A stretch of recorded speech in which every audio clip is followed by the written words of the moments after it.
A big move higher for gold prices midweek, getting up to just shy of 1,800 in the June contract. That's as high as we've been since February 25th.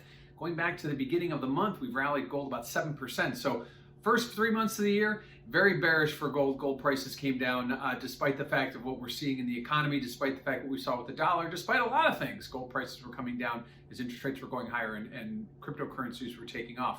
But over the last 3 weeks, we've seen gold prices reverse. So getting a big boost on April 15th, getting us north of 1750 has carried us now just shy of 1800. And what has that done to volatility?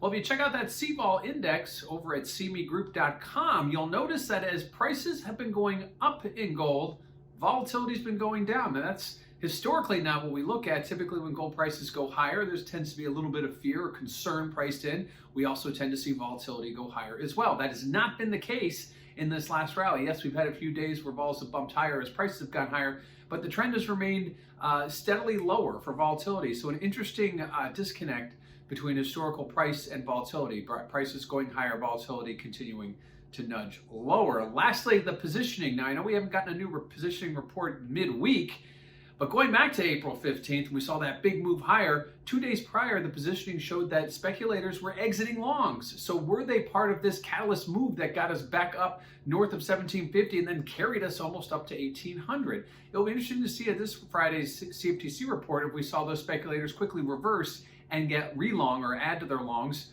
as it would be, taking us up to this next level. It seems that speculators tend to be the first in and the first out, but maybe on this last move, they were the last out and maybe the last in. So it'll be interesting to see how that report reads on Friday. But again, speculators likely adding back to their longs that they exited from just a week ago. So a big move in gold prices, up about 15 bucks today, just shy of 1,800 now, showing that there is some momentum on the upside in gold despite all the obstacles in interest rates and cryptocurrencies and high equities. Gold looks like it's got its next test at 1,800.